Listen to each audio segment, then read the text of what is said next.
केरल के तिरुवनंतपुरम में एक दिल दहला देने वाली घटना सामने आई है। रात के सन्नाटे में एक 23 साल का लड़का घबराए हुए थाने के अंदर दाखिल हुआ। चेहरे पर डर, आंखों में बेचैनी और होठ सूख चुके थे। उसने कांपती हुई आवाज में पुलिस कर्मियों से कहना शुरू किया, लेकिन उसकी पहली बात सुनकर पूरे थाने में सन्नाटा छा गया। पुलिस कर्मियों ने एक दूसरे की ओर देखा और बिना देर किए हुए अपनी गाड़ियों की ओर दौड़ पड़े। वायरलेस पर तुरंत अलर्ट जारी कर दिया गया। थाने का फोन लगातार खनखनाने लगा। हर कोई चौकन्ना हो गया, जैसे कोई बड़ा खतरा सिर पर मंडरा रहा हो। उस लड़के की कहानी में ऐसा क्या था जिसने पूरे थाने को हिला कर रख दिया था। पुलिस की गाड़ियां दौड़ पड़ी थी, वायरलेस पर सिग्नल गूंजने लगे थे और हर कोई हरकत में आ गया था। कुछ ही पलों में माहौल पूरी तरह बदल चुका था।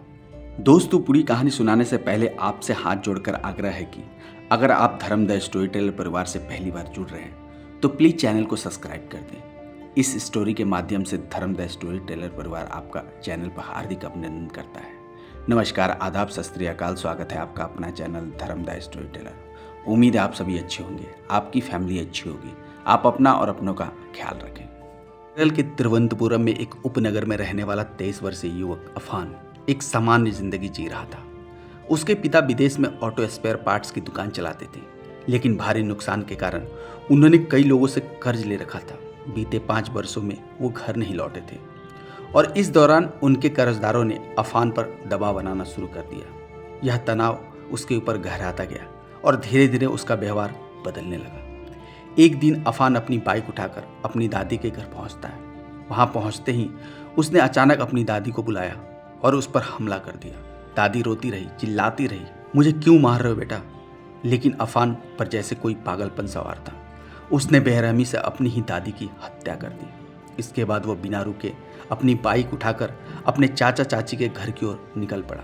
जैसे ही उसने चाचा के घर का दरवाजा पार किया, वह सीधे उसके पास पहुंचा और हथौड़े से उन पर पार कर दिया। चाचा संभल ही पाते, इसके पहले ही उन्होंने दम तोड़ दिया। फिर उसने चाची को रुख किया और फिर उसे भी उसी बेरहमी से मार डाला। खून से सना अफान अब एक के बाद एक हत्या कर चुका था, लेकिन उसका खौफनाक सफर अभी खत्म नहीं हुआ था।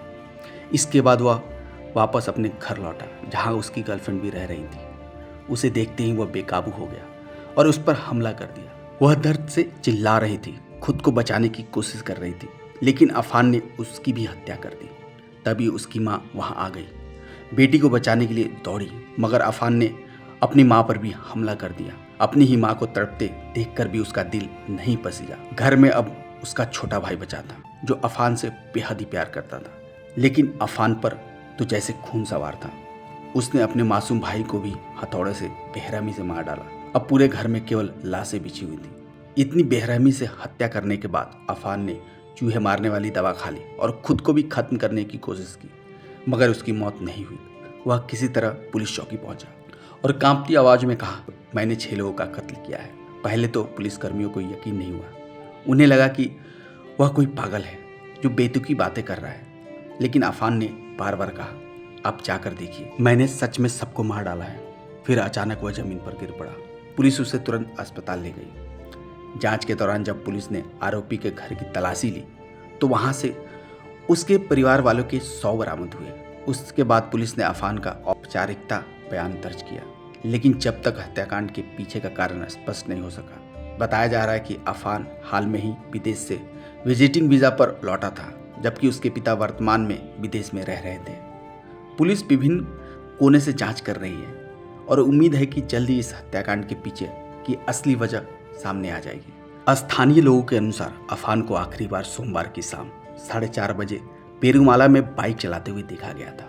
घर से निकलते समय वह बिल्कुल सहज दिख रहा था, जिससे यह अंदाजा लगाना मुश्किल था कि उसने अपने परिवार वालों की हत्या की होगी। इसके बाद डीसीपी के नेतृत्व में एक टीम मामले की गहराई से जांच में जुट गई है। जब पुलिस ने अफान के बारे में उसके घर के पास रहने वाली एक चाय वाली से पूछा तो उसने कहा कि अफान बहुत ही अच्छा लड़का था, वह अपने परिवार से बहुत ही प्यार करता था।